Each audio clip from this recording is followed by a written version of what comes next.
امتنعت عن الاجتياز ديال الامتحان لحقاش ملي مشيت للمدرسه تكون تكوين اخر في المنصه واسئله اخرين، وملي خرجوا الدراري منا قالوا لي كاينين اسئله اخرين. هناك مجموعة من المتغيرات التي ستطرأ على قطاع تعليم السياقة وخاصة امتحان رخصة السياقة.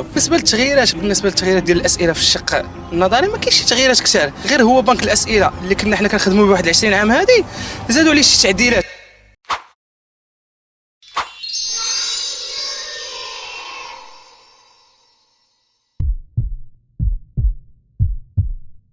الدراري كلكم غادي تكون الشر هذاك اللي نريد عليه البيرمي هاد الايامات هادي، حيت تبدل النظام الاجتياز ديالو بالاضافه للاسئله هذاك اللي كتحطو في الامتحان.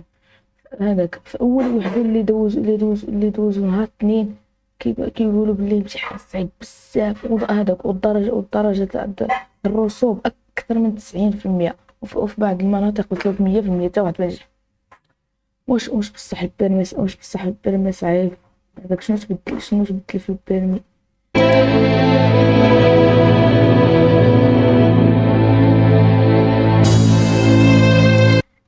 باش نشوفوا الدراري الوضعيه ديال البيرمي خصنا نعرفوا كيفاش كان كيدوز البيرمي شحال هادي. نقدر فقط هذاك البيرمي ديال الطوموبيلات فقط. المهم بداو هذاك في الاول كيدير لك الفحص الطبي كيكون بشي 150 درهم، كيشوفوا واش عندك مزيان، كتعرف تشوف الصحه زعما ما فيك حاجه، واش في مرض مزمن تسخى في وسط الطوموبيل ولا شي حاجه، واش تقدر تسوق ولا نظر شي حاجه بحال هكا. المهم باش كيدوز المرحله الثانيه التيوريك عندك كتمشي لذاك المركز اجتياز الامتحان عندك هذاك. لا في الاول كان يمكن لك خاصك تجيب فوق 30 سؤال باش تنجح في الامتحان.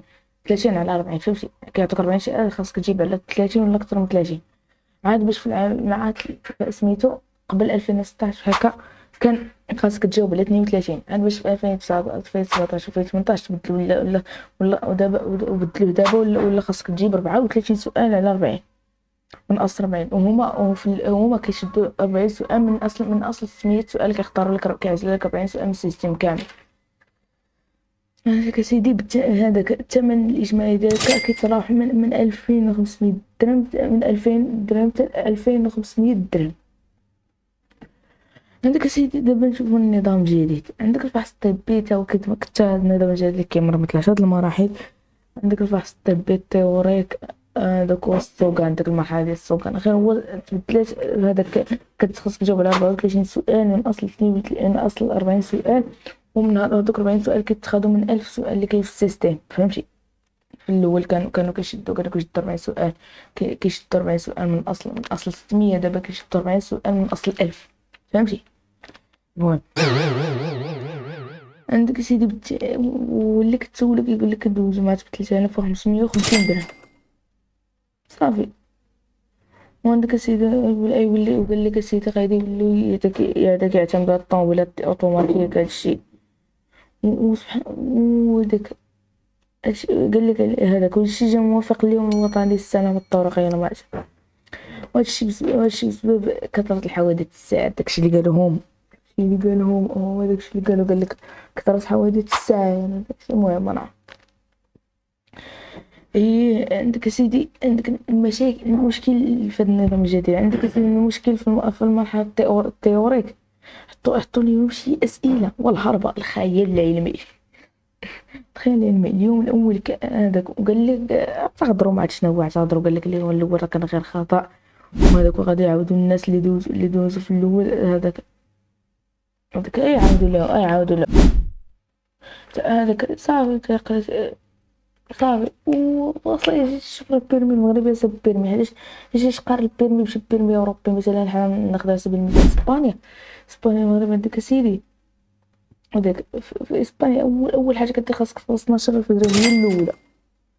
هذاك كيخصك تجاوب على 20 سؤال من اصل 30، وما عندهم من اصل 30، حنا من اصل 40 وعندهم من اصل 30. خاصك تطيح انت 3.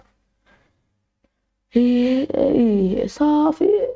هذا هي كانت المشكله ديال البيرمي صافي. هي هذيك دابا الخلاصه. عندك البيرمي المغربي تبدل ولا من 600 سؤال اللي كان في السيستم حتى 1000 سؤال، وهذاك وليت مطالب تجاوب على 34 سؤال من اصل 40 سؤال. قبل كانت خاصك تجاوب مطالب ب 32 من اصل 40. هذاك هو هادشي غير باش يزيد هذاك، وهادشي قال لك هادشي غير باش يزيد النيفو ديال المتخرجين باش يقللوا نسبة حوادث السير. صافي هذاك، وقال لك دوك الناس اللي هذاك البين اللي نهار الاثنين دوزوا وسقطوا، داك اللي كان داك الخطا غادي ها هو راه غادي نحط لكم انا البلاغ، ونحط لكم في الاخر في الفيديو غادي نحط لكم داك شنو قال هذاك وزير، ما عرفت شنو هو وزير شي حاجه ما نعرف. بس الا عجبك الفيديو خلي معك لايك شير في القناه، نتلاقاو شي مستجيب معك داك اللايك شير في القناه.